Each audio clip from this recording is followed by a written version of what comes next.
네, 대선이 4개월 앞으로 다가오면서 대선 주자들의 움직임도 바빠지고 있습니다. 오늘의 전국 주요 현안 짚어보겠습니다. 전용기 더불어민주당 선대위 대변인 그리고 김은혜 국민의힘 홍보본부장 두 분 모셨습니다. 어서 오십시오. 안녕하십니까. 반갑습니다. 안녕하십니까. 자, 이재명 후보 오늘 일정 재개하면서 윤석열 후보와의 첫 만남도 이루어졌습니다. 거대 양당의 두 대선 후보의 후보 확정 후 첫 조우라서 관심이었는데요. 잠시 보고 오시겠습니다. 우리가 그 20몇 년 전에 성남에서 이렇게 법정에서 자주 뵀어요. 근데 제가 그 말씀을 들었는데 보게 봤을 텐데 저는 기억이 없어요. 그래요? 왜냐하면 제가 형사사건을 거의 안 했기 때문에. 아니 그래도 이따가씩 들어오셨어. 네, 성남 법정에서 자주 뵀었다. 근데 기억이 없다. 약간의 신경전도 느껴지는 모습 보고 오셨는데 어쨌든 이재명 후보 오늘 일정 재개하자마자 뭐 언론사 주최 행사도 참석하시고 관훈클럽 초청 토론회도 가시고 대한상인이 그 간담회도 참석을 하시는데 자, 어제 부인 김혜경 씨 낙상 사고로 일정 전면 취소하지 않으셨습니까? 지금 어떤 상태십니까? 네, 지금은 많이 호전된 상태라고 알고 있습니다.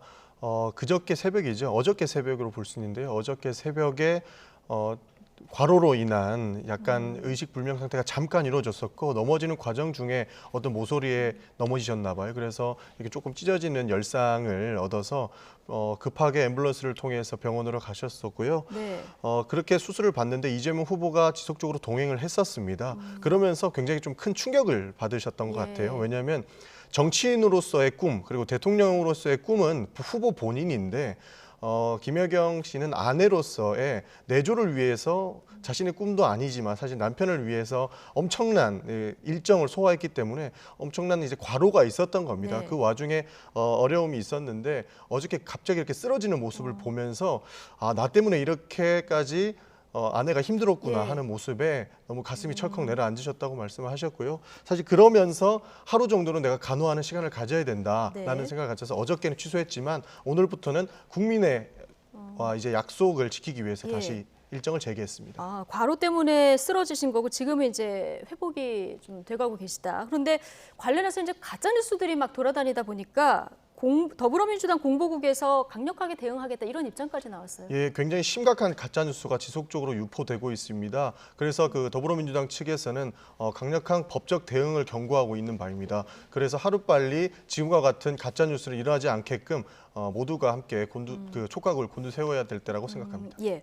자, 앞서 이재명 후보 그 행사에서의 두 분의 이야기를 듣고 오셨는데 그 뒤에 인사말에서 여야 대선 후보끼리 1대1 회동하자 이걸 한 번 더 제안하셨거든요. 네. 지금까지 여야 대선 후보들끼리 회동을 한 걸 잘 본 기억은 없는 것 같아서요. 이거 성사가 될까요?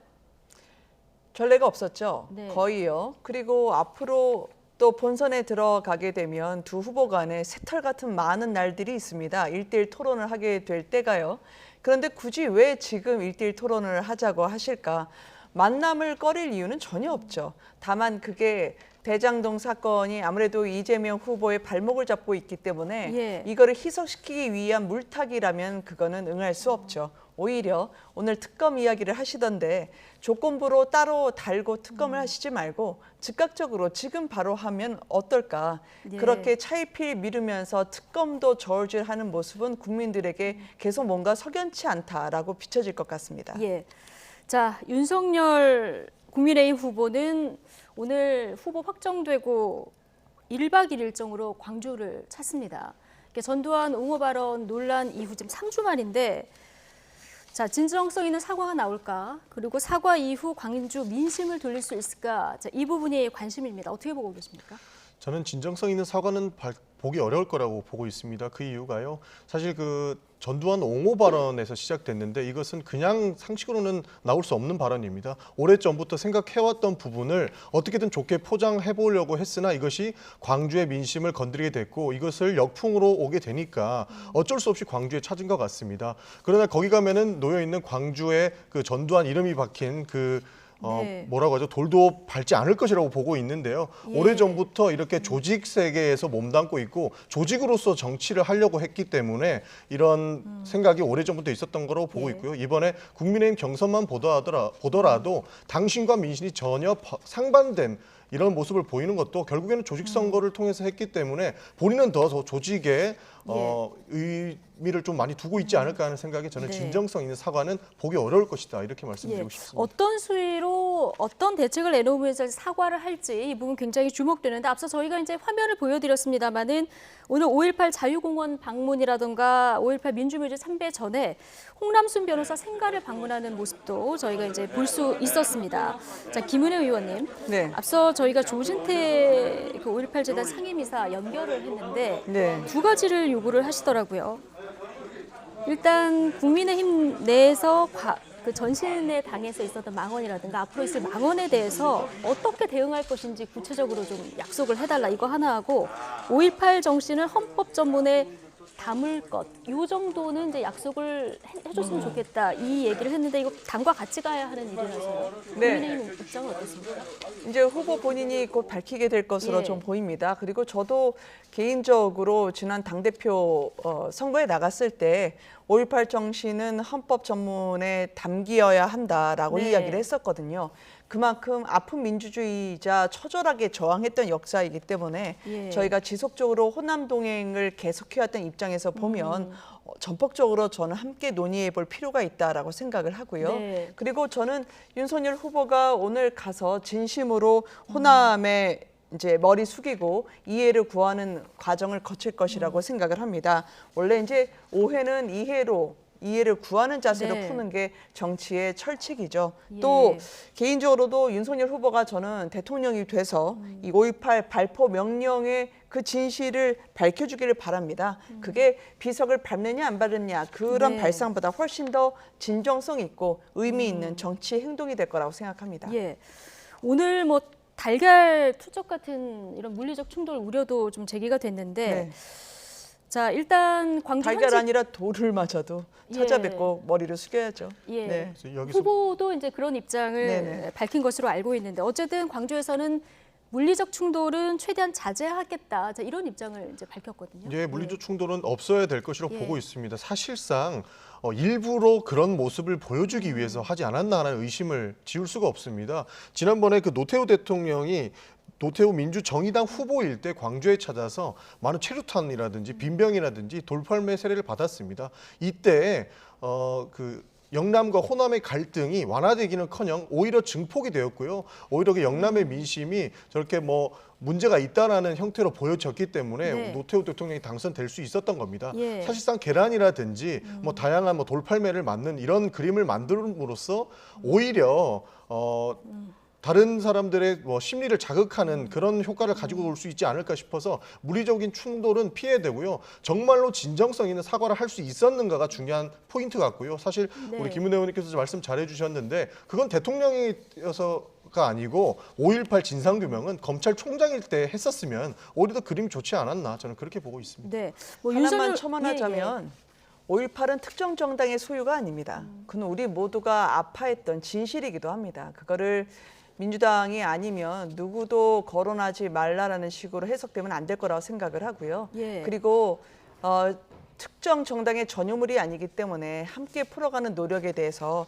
큰 견제가 계속 들어오곤 하는데 마음 한번 통넓게 한번 보시는 것도 저는 필요할 거라고 생각합니다. 예. 굉장히 발전적이라고 생각합니다. 발전적이라고 생각한다. 네. 사실 국민의힘에서 지금 현 지도부 그리고 김종인 전 비대위원장까지 광주를 찾아서 좀 공을 많이 들였었던 것도 네. 사실인데요. 자, 오늘 윤석열 후보가 광주에서 어떤 얘기를 할지 굉장히 주목되는 상황이라서 저희가 이 속보가 들어오는 대로 전해드리도록 하고요. 자, 더불어민주당 이재명 대선 후보가 최태원 대한상공회의소 회장 등 경제인들과 오늘 만나는데요. 현장으로 잠시 가보시겠습니다.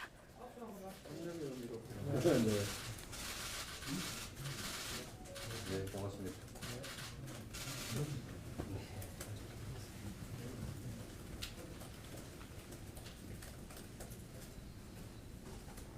네, 좋습니다. 성명 한번 해주시고요. 네. 자, 오늘 이재명 대선 후보 최태원 대한상공회의소 회장을 포함해서 경제인들과 이제 만나는 일정을 소화하고 있고요. 지금 관련자들과 사진을 찍는 모습을 볼 수 있습니다. 자, 경제적 현황 전반을 살피면서 자, 이제부터 경제 행보에 더 박차를 가할 것이다. 자, 이런 의지를 보여주는 행보로도 보이는데요. 자, 의자에 좀 착석을 했고요. 잠시 뒤 이재명 후보 그리고 최태원 회장의 발언이 있을 것 같습니다. 저희가 현장 오디오 키워서 이 관련 얘기를 좀 들어보도록 하겠습니다.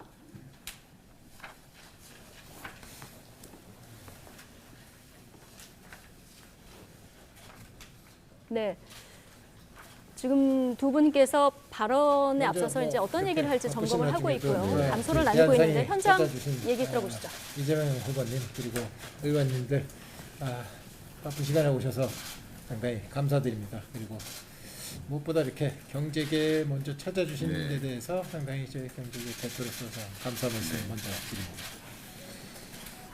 제가 경선할 때는 여기를 오려고 하다가 이 일정을 못 맞춰서 못 왔는데 그냥 노동계만 갔다고 오해하시는 분들이 또 있을 수 있을 것 같아요. 그래서 제가 그것 때문에 일부러 제가 오늘 상의부터 한번 방문을 하자고 했습니다. 네, 감사합니다. 이게 자본주의 시장 경제 안에서 사실 기업의 역할은 경제 그 자체라고 할 수 있죠. 일부에서 말씀드린 것처럼 사실은 이제 기업이라고 하는 것은 물론 자본을 투자한 사주도 있고 거기에 노동으로 참여하는 근로자들도 있고 또 금융도 있고 또 이 구매로 참여하는 소비자도 있어서 요즘은 매우 복합적인 존재가 기업인 것 같아요. 그리고 이제 우리 정부의 역할은 저는 기본적으로 시장 경제 범위 내에서 기업의 자율과 혁신을 또 창의를 가능하게 지원하고 또 그럴 수 있는 환경을 조성하는 게 저는 정부의 핵심 역할이라고 생각합니다. 네. 기업의 역할도 좀 더 확대돼야 된다고 저희도 생각하고 있습니다. 그래서 사회 문제 혹은 그동안에 많이 열려있던 환경 문제, 탄소 문제를 비롯해서 기업의 역할이 좀 더 확대되는 방향이 무엇일까 저희가 경제계도 그런 고민들을 또 하고 있습니다. 단지 저희가 제일 걱정하는 문제들은 미래의 성장력을 어떻게 저희가 만들어낼 수 있을까. 그래서 국가 차원의 성장을 할 수 있는 성장 포텐셜을 조금 더 만드는 일에 저희가 상당히 힘을 쓰고 있습니다만은 정부도 또 어찌 보면 후보님도 그런 문제에도 상당히 관심을 많이 갖고 계신 걸로 알고 있고요. 저희는 성장 포텐셜을 만들면서도 또 사회 시스템이 이 포텐셜을 좀 더 키워줄 수 있는 상태로 저희가 좀 변화돼야 되지 않을까라고 생각됩니다. 그래서 그것이 규제를 하지 말아달라 이런 말씀을 드리는 게 아니라 어찌 보면은 규제가 필요한 만큼은 규제가 돼야 된다고 저희도 확신을 하고 있습니다만은 그 규제가 올바른 방향으로 나와서 성장을 좀 더 유도할 수 있는 방향으로 이 규제 시스템과 얘기가 좀 더 바뀌어주면은 저희 기업 활동을 하는데 훨씬 더 잘 되고 또 기업 활동이 또 나라의 성장 포텐셜을 올리는 데도 도움이 됐으면 하는 게 바람입니다. 제가 좀 전에도 사실 그 관훈 토론도 있고 아침에 그 글로벌 인재 포럼 거기서 아까 뵀는데 이 정부의 역할은 아까 잠깐 말씀드렸던 것처럼 기업의 창의와 혁신 또 새로운 산업의 발굴 또 새로운 아이템의 발굴 이런 것들이 자유롭게 열 수 있도록 장을 열어주는 게 본질적인 역할이라고 생각을 합니다. 이제 말씀하신 것처럼 이제 이 규제라고 하는 것은 나쁜 측면으로만 볼 건 아니고 예를 들면 시장의 독점의 폐해를 제거하거나 또는 시장의 비효율을 제거하는 좋은 규제, 그러니까 이건 공정 경쟁의 룰이라고 할 수 있죠. 이런 것들은 계속 확대해 나갈 필요가 있고 또 반면으로 창의와 혁신을 가로막는 관료적 규제들은 사실은 그런 건 또 축소하거나 없애야 되는 거죠. 그 중에 제가 제일 요새 관심 가지는 부분은 사회 변화의 속도가 너무 빠르기 때문에 과거처럼 이제 관료들 정부 입장에서 모든 것을 예측해가지고 이것만 하고 다른 건 하지 마라. 이런 방식의 규제가 수를 이루고 있는데 이제는 사회 변화 속도가 워낙 빨라서 이제 관료들이 예측하지 못하는 영역이 너무 많이 생겨나는 거예요. 그 부분에 우리 창의적인 기업들이 이제 혁신을 통해서 이제 새로운 사업 아이템을 발굴하고 신산업도 발굴하고 이제 국제 경쟁력을 가지려면 명확하게 위험한 해서는 안 될 부분들을 지정하는 외에 그 외에는 자유롭게 할 수 있고 필요하면 사후 규제를 하는 방식으로 이렇게 소위 네거티브 방식이 아닌 네거티브 방식으로 이제 전환을 해야 되는 거죠. 저는 이제 규제 혁신의 핵심이라고 보고 특히 기술혁명의 4차 산업혁명 시대에는 이 정부의 역할이 거기에 좀 초점을 맞춰야 된다는 생각을 하나 하고 있습니다. 그 점 하나 하고 두 번째는 아까 우리 회장님께서 적절하게 지적하신 문제와 공감하는 부분입니다. 그게 뭐냐면 이게 정말 우리가 큰 변화를 지금 맞이하고 있습니다. 그러니까 그게 아주 크게는 뭐 에너지 전환일 테고요. 또 하나는 디지털 혁명, 디지털 전환이고 이제 주기적인 팬데믹 이런 것들이 이제 외부의 우리는 충격 요인 또는 뭐 위기 요인으로 다가오고 있습니다만은 사실 이거를 우리가 좀 더 국가의 적극적인 노력, 좀 담대한 노력을 통해서 기회로 만들 수가 있습니다. 그 중에 우리 회장님께서 언급하셨던. 네. 자, 여당의 대선 후보인 이재명 후보와 최태원 대한상의 회장의 만남. 자, 어떤 얘기가 있는지 현장 잠시 다녀오셨습니다. 자, 최태원 회장도 이제 여당 대선 후보를 만나는 자리인 만큼 여러 가지 이제 하고 싶은 얘기를 했는데 일단 기업의 역할이 좀 확대돼야 된다고 생각한다. 근데 걱정이 되는 건 미래 성장 동력을 어떻게 만들어낼 것인가. 그 과정에서 성장 잠재력을 위해서 규제가 올바른 방향으로 나가야 된다. 이런 요구 사항이 있었거든요. 자, 이재명 후보 답변까지 듣고 오셨는데, 자, 이재명 후보도 좀 성장 쪽으로 앞으로 방점을 찍는 겁니까? 네, 맞습니다. 공정 성장이 결국 이재명 후보의 공약 중에 하나입니다. 예. 그렇기 때문에 대한성공회의소라는 이렇게 기업들이 모여 있는 곳에 가서 소통을 통해서 풀어나가고자 했던 것이죠. 사실 어려운 부분이 있을 때 정면 돌파해서 이것을 승기를 잡아오는 것이 이재명 후보의 굉장한 추진력이라고 저희는 말씀드리고 싶습니다. 이 추진력을 통해서 많은 성과를 이루어냈었는데요. 네. 사실 이 중에 하나가 또 지금 확인하고 있는 이런 모습이지 않을까 이렇게 생각을 합니다. 규제가 올바른 방향으로 이끌어 나갔으면 좋겠다라고 최태원 회장께서 말씀을 주셨는데요. 공정 성장, 그러니까 네. 기업과 노동이 함께 성장하기 위해서는 규제가 올바른 방향으로 가야 되는 것은 당연한 것이고 그에 대한 디테일한 정책들이 이재명 후보가 공약하는 바에 앞으로 나올 것에도 충분히 녹여져 있다 이런 말씀을 드리고 싶습니다. 예. 사실 이재명 후보가 대선 출마 선언을 하면서 뭔가 분배가 제1공약으로 나오지 않을까 했었는데 당시 발표했을 때 보면은 전환적 공정 성장 이거를 1호 공약으로 내걸었거든요. 네. 자, 오늘도 좀 비슷한 흐름으로 이제 행보가 이어지고 있는데 어떻게 보고 계십니까? 경선 전과 후에 얼마나 일관성이 있는지를 좀 보고 싶어요. 왜냐하면 부동산 정책만 하더라도 한참 당내 경선이 있었을 때 당시 이재명 후보는 문재인 정부, 문재인 대통령의 정책 방향은 옳았지만 관료들이 따라주지 않았다라고 했던 반면에 네. 이번에 보니까 이제 경선이 끝나고 나서 본선에 임하시는 자리에서는 오늘 또 관훈토론회장에서 제가 대신 사과드린다. 그리고 이 부동산 문제 국민 기대에 못 미쳤다라고 이야기를 하시더라고요. 예. 미묘하게 당내에 주는 메시지와 또 당 밖에 국민에게 던져주는 메시지가 다르다면 예. 앞으로 표를 던지실 유권자들은 혼란스럽게 됩니다. 뭐가 예. 진심인가 말이죠. 예. 또 재벌과 관련해서도 2016년에는 족벌 재벌 해체를 말씀하셨던 분이 오늘 상의에서 과연 재벌에 대한 시각은 어떠한지를 제가 좀 더 들어보고 싶고요. 저는 네거티브 규제 시스템 가야 된다 말씀하신 건 저도 공감하고 가야 되는 방향이라 생각합니다. 네. 그렇지만 정책이라 하는 것은 자신의 그동안의 인생을 관통해온 철학과 일치하느냐 그 신뢰성과 직결되기 때문에 상황에 따라 달라지는 정책에 대해서는 국민들이 그만큼의 신뢰를 주기는 어렵다라고 네. 생각합니다. 예. 대선 후보가 되기 전후의 발언의 비교 그리고 당내 메시지하고 국민에게 주는 메시지가 좀 혼란스럽다 이런 지적을 해주셨는데요. 네, 어떤 메시지를 보셨는지 모르겠지만요. 예. 지속적으로 우리 정부에서 해왔던 문재인 정부에서 해왔던 부동산 정책에 대해서는 사과를 해왔었고요. 사실 그 기재부가 원래 전국민 재난지원금과 관련돼 있어도 정부가 따라오지 않았던 부분에 대해서 지속적으로 제기를 했었습니다. 그래서 지금 그때 경선 기간과 본선 기간의 메시지가 다르다라는 것에 대해서는 저는 공감하기가 어렵고요. 그 조폭 재벌을 해체해야 된다라고 하는 부분들은 족벌 재벌. 네, 어쨌든 예. 재벌과 싸우는 양상 이렇게 좀 받아주신 것 같은데요.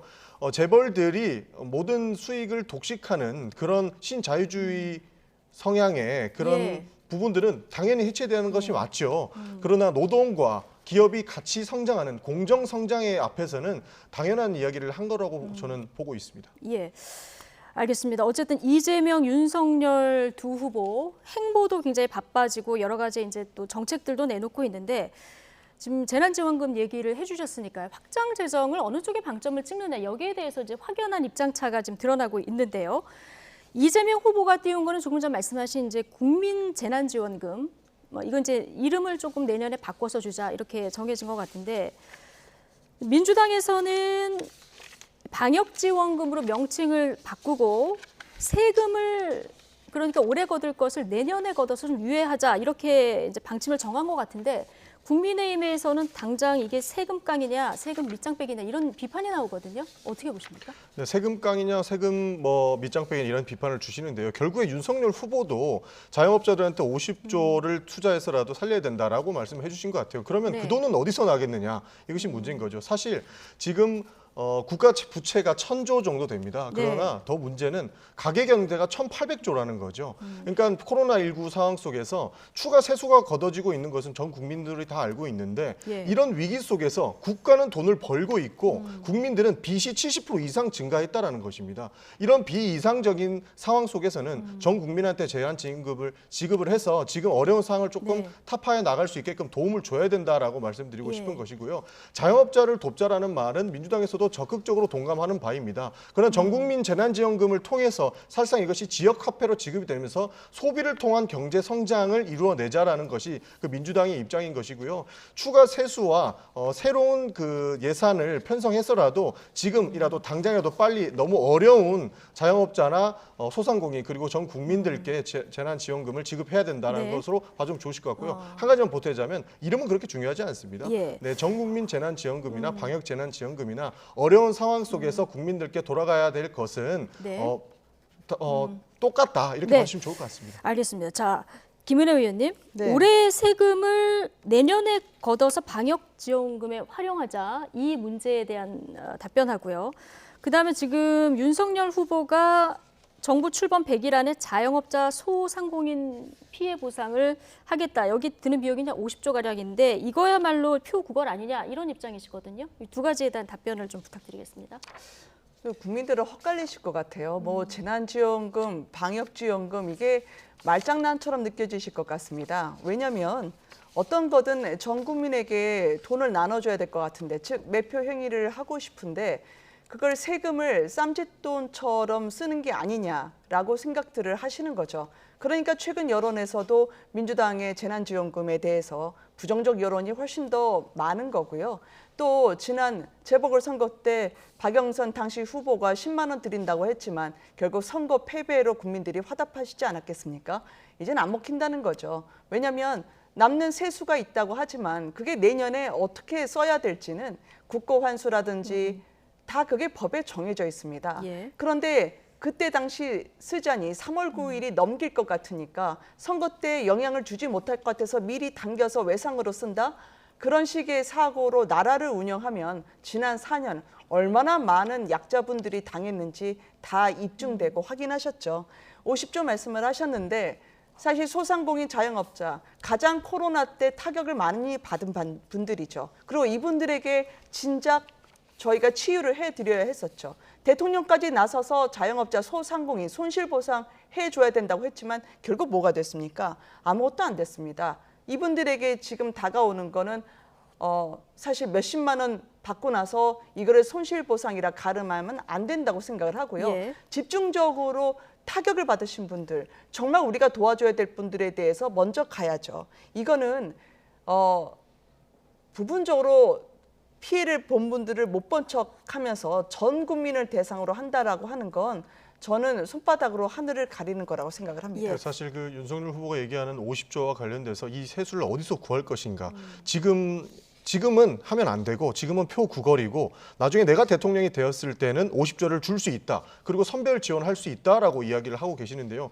그때 50조를 어떻게 어떤 방식으로 구해서 소상공인들에게 줄 것인지 그리고 선별을 어떻게 할 것인지 구체적인 안은 하나도 없다라는 저는 그런 표현까지 쓰고 싶습니다. 왜냐하면 결국에는 그 소상공인들이 자영업자들이 신고하는 종합소득세 의 기준으로 하는데 이게 지금 2019년도까지밖에 안 나왔거든요. 그러니까 내년에 내가 대통령이 되면 하겠다라는 것은 사실상 지금은 안 되고 나중에 내가 하겠다고 하는 내로남불에 반하지 않는다. 저는 그렇게 생각합니다. 종합소득세에 따라서 손실보상을 해달라고 하는 건 저희 당에서 먼저 말씀을 드렸던 거였습니다. 그러면 그분들에게 적재적소로 갈 수 있었죠. 그거를 차일피일 미뤄서 밀물처럼 그렇게 쌓여서 이분들에게 제대로 된 보상도 하지 못한 채로 또 전 국민에게 뿌려서 대충 환심을 산다는 그런 의도는 이제 통하지 않을 거라고 저는 생각합니다. 알겠습니다. 어쨌든 재난 상황에서 정부의 지원을 어떤 방법으로 하는 것이 가장 효율적인가 이제 국회에서 앞으로 어떻게 논의될지 좀 지켜봐야 될 것 같고요.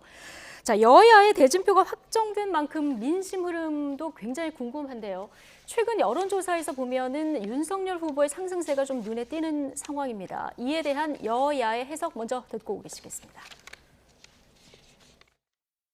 컨벤션 효과도 분명히 있고요. 예. 다만 이제 그 격차들이 조금씩 줄어드는 양상을 보이고 있고, 그래서 이게 어느 정도 한 다음 주 정도가 되면은 저쪽이든 이쪽이든 조금 안정 국면으로 들어간 지지율 조사들이 나오지 않을까. 그래서 다음 주 조사가 좀 더 중요할 것 같습니다. 네. 글쎄 계속 가리라고 저희들이 희망을 하고 있고요. 워낙 이 문재인 민주당 정부에 대한 실망이 굉장히 큰 것 같아요. 그러다 보니까 정권 교체 여론은 더 높지 않습니까? 그렇죠. 후보 지지율보다. 그래서 그 정권 교체 여론에 다가가기 위한 노력을 저희들이 할 겁니다. 지금 나오고 있는 여론조사들이 이게 일시적 현상인지 아니면 판세로 자리를 잡아가고 있는 것인지 여야 시각이 다른데 오늘 YTN 여론조사를 보면 다자구도에서도 윤석열 후보가 좀 상승한 게 눈에 띄고요. 양자로 하면 조금 더 벌어지는 이런 그 결과치를 볼 수 있는데 자, 김은혜 의원님, 이게 민주당에서는 약간의 착시다 이런 얘기도 나와요? 계속 착시로 봐주시면 감사하죠. 계속 착시로 봐줬으면 고맙겠다. 그 국민 뜻을 그렇게 가볍게 폄하하면 안 된다고 생각하죠. 저 표를 던지고 저 의견을 던지시는 국민들을 어떻게 보고 말씀하시는 건지 저는 그렇게 가벼이 국민과 대하지 않았으면 좋겠다라고 생각을 하고요. 정권 교체의 열망에 담겼다고 생각을 합니다. 그리고 윤 후보의 현재 지지율이 그 정권 교체의 열망에 동조화되지 않는 아직은 부족한 부분은 앞으로 당이 본선에서 선거를 치르면서 함께 보완하면서 시너지 효과를 내야 된다고 생각하고요. 그리고 정권 교체의 여론이라는 게 어떤 이념이나 진영의 문제가 아니라 이 땅에서 그동안 많이 힘들었던 그런 평범하고 그리고 우리 국민들의 의견을 반영한 것이기 때문에 저는 이 추세를 당연히 유지해야 되고 앞으로 더 격차를 벌려야 한다고 생각을 합니다. 자, 일시적 현상이다. 민주당에서는 이렇게 진단을 하고 있습니다만은 사실 민주당은 이재명 후보 선출된 이후에 이런 컨벤션 효과가 없지 않았습니까? 그런데 국민의힘에서는 지금 이런 컨벤션 효과가 나타나고 있는 여론 흐름들이 좀 보이거든요. 어떻게 진단하고 계십니까? 저는 뭐 착시다 하는 이야기에는 동의하지 않습니다. 사실 민주당이 그동안 국민들에게 보여줬던 모습에서 잘 못했기 때문이라고 생각을 합니다. 그래서 이것을 우리는 하나하나 바로 잡아야 되는 모습을 보여준다고 생각하고요. 사실 그렇다고 해서 국민의힘이 잘해서 국민의힘한테 밀어주는 것이냐 이것도 아니라고 생각을 합니다. 어느 정도 정권 교체를 바라는 국민들의 열망 그리고 민주당에게 회초리를 드려야겠다라고 하는 국민들의 생각이 있기 때문에 이런 모습을 보여주고 있는데 저희는 충분히 반전 가능한 시간이 남았다 생각하고 있습니다. 지금 대선까지는 119일 정도 남았는데 후보의 철학이나 정책, 가치관 등 이제 국민들께 보여줘야 될 숙제들이 산적해 있습니다. 그러나 지금까지 윤석열 후보가 보여줬던 모습에서는 굉장히 국민의 지도자로 뽑아서는 되지 않을 것 같은 이야기들이 많았다고 생각을 하거든요. 그리고 추가적으로 정책 없이 오로지 반문, 오로지 정권 교체를 위해서만 움직이는 그런 모습으로는 대통령으로서의 자질이 없는 것이 아닌가 하는 생각이 있어서 충분히 반전 가능하지 않을까 저는 그렇게 보고 있습니다. 4개월 남은 대선 앞으로 여론을 움직일 어떤 변수가 또 등장할지 이 부분도 좀 주목해서 봐야 되는데 자, 이번 대선의 캐스팅 보트는 2030이 될 것이다. 자, 이런 전망들이 많이 나오고 있습니다.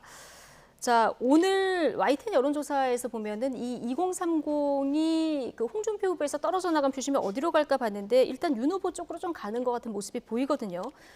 자, 전용기 의원님, 선대위 대변인이시기도 하고 젊은 초선 의원이시니까 민주당에서 2030 이 표심 잡는 전략 어떻게 세우고 계십니까? 사실 부동산 문제가 제일 크죠. 그래서 부동산, 예. 부동산 대개혁을 해야 된다는 후보님 말씀이 저는 굉장히 공감이 갔습니다. 그리고 부동산 문제를 확실하게 해결하지 못하면 지금 돌아선 2030의 마음을 다시 가지고 오기에는 어렵다고 생각을 합니다. 사실 그 부동산 문제 같은 경우에는 이번에 대장동 사건을 보게 되면서 초과 이익이라든지 투기 이익 환수라든지 이제 국민들이 어느 정도 전문가가 됐다고 봅니다. 예. 이런 논의가 국민의힘에서도 초과 이익 환수에 대해서 어느 정도 동의하는 바가 있기 때문에 저는 나라의 발전을 위해서는 굉장히 뜻깊은 시간이라고 생각을 하고요. 이제는 민주당이 더 먼저 이 부동산 개혁에 앞장서야 된다고 생각을 하고 있고 2030이 싫어하는 이유는 사실 실리와 실효성 그리고 얼마나 합리성이 갖춰져 있는지가 담보가 되어 있다고 생각을 하는데 이재명 후보가 지금까지 보여주고 있었던 모습, 성남시장과 경기도지사로서의 정책의 모습을 봤을 때 충분히 2030에게 어필할 수 있는 부분이 있다고 생각하고 그분들도 민주당이 하는 모습을 봐서 충분히 지지를 해줄 수 있다라고 생각을 하고 있습니다. 네. 그 근거는 누구 하나 여야를 떠나서 보수와 진보를 떠나서 후보의 결정을 바꿀 수 있다라고 한 세대도 2030이기 때문에 충분히 기대해 볼 수 있을 것이라고 그렇게 말씀드리고 예. 싶습니다. 사실 김종인 비대위원장 시절부터 해서 이준석 대표까지 해서 네. 국민의힘의 젊은 그 표심들이 많이 좀 들어온 것도 사실인데 그 윤석열 후보의 여러 가지 발언 논란 때문에 또 이탈한 것도 사실 아니겠습니까? 여러 가지 앞으로 전략들을 내놓으실 텐데 오늘 국민의힘에서 피선거권이 25세에서 18세로 내리는 이런 법안을 발의를 했더라고요. 네. 예.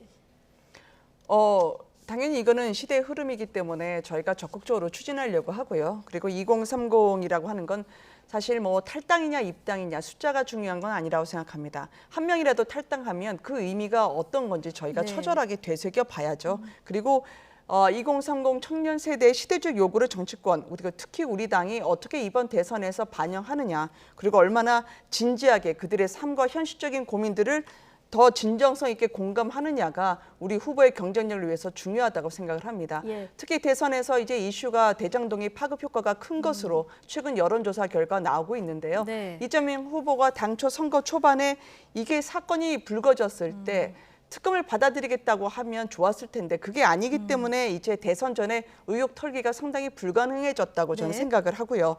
이게 이재명 후보는 당군일의 최대 치적이라 얘기하고 당군일의 최대 비리는 유동규가 저질렀다는 식의 그 논리가 국민들에게 통하지 않는다. 예. 도시개발법 개정안도 민주당이 냈지만 본의 아니게 대장동 방지법이란 치적 방지법으로 불리고 있기 때문에 네. 이 딜레마를 벗어나기 위해서는 하루빨리 특검을 요구하지 않고 나는 무죄다라고 외쳐서는 안 될 거라 생각하고 알겠습니다. 지금 그렇게 되면 여론이 대장동 차가워지겠죠. 그리고 고발사주 의혹 관련한 여론조사를 네. 언급해 주셨기 때문에 관련한 내용으로 바로 가보면 이번 대선에서 사실 대장동과 고발사주 의혹도 주요 변수 아니겠습니까? 두 후보 모두 이제 사법 리스크가 있는 상황인데요.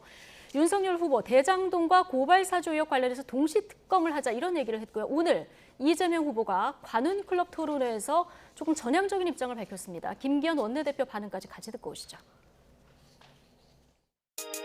특검 형식이든 어떤 형태로든 더 완벽한 철저한 진상규명과 그의 엄정한 책임 추궁이 반드시 필요하고 그 점에 대해서 전적으로 공감한다는 말씀을 드립니다.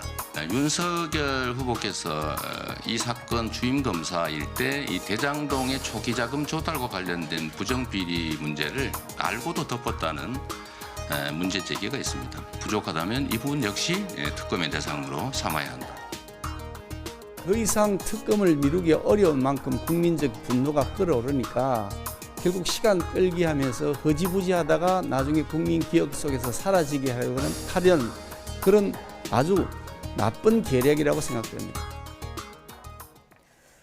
네, 오늘 이재명 후보가 기존 수사가 미진하면 특검도 가능하다. 기존 입장에서 좀 한 발 나간 입장을 밝혔거든요. 저 어떻게 보십니까? 원래 민주당에서 특검을 받아들일 수 없었던 이유는요. 특검은 시간 끌기라고 생각을 했었습니다. 그리고 시간 끌기가 맞습니다. 국민들께서 잘 알고 계시겠지만 특검을 하려면 특검법을 합의를 해야 되고요. 네. 특별수사검사를 임명하는 과정이 굉장히 난항을 겪을 것입니다. 지금 이렇게 하나의 아젠다를 가지고도 여야가 평명하게 대립을 하고 있는 와중에 특검법이 원활하게 합의가 될지 그리고 특별검사 임명이 원활하게 될지 그래서 이 부분이 6개월 이상 넘어가고 예. 특검을 하기로 한 시점부터 6개월 이후에나 이 특검이 합의가 될 것이라고 저희는 봤습니다. 그리고 특검을 하기로 하면 경찰과 검찰의 수사가 모두가 중단이 되기 때문에 네. 저희는 빠른 수사를 통해서 밝혀야 된다고 생각을 했었고요. 사실 대장동 이슈와 관련해서는 민주당과 이재명 후보가 훨씬 더 빠른 수사를 원하고 있습니다. 그 예. 이유가 뭐냐면 결국에 돈 받은 자가 누군지 뻔히 알고 있고 이 부분이 그리고 그 돈 준 사람과 이것을 돈 주게 만든 사람들이 구속돼 있는 상황이기 때문에 하루빨리 이 문제가 해결돼야 네. 되기를 바라고 있는 것도 민주당과 이재명 후보다 이렇게 말씀드리고 예, 싶습니다. 김은혜 의원님 입장 마지막으로 짧게 듣겠습니다. 네, 이재명 후보가 3차 선거인단 때 얻었던 표수 28, 62는 이낙연 당시 후보가 가져갔죠. 이게 묘하게 국민의힘이 대장동에 책임이 있다라고 생각하는 33%, 고발 사주가 더 큰 문제다 생각하는 33%하고 비슷합니다. 이게 뭘까? 저는 이재명 후보가 박스권에 있다고 생각하기 때문에 저희는 상식과 공정과 정책으로 네. 미래를 가져오는 선거로 돌파를 하도록 하겠습니다. 예, 알겠습니다. 오늘 바쁜 일정을 보고 있는 두 후보 일정 중심으로 두 분 의원님과 이야기 나눠봤습니다. 전용기 더불어민주당 선대위 대변인 그리고 김은혜 국민의힘 홍보본부장 두 분과 함께했습니다. 고맙습니다.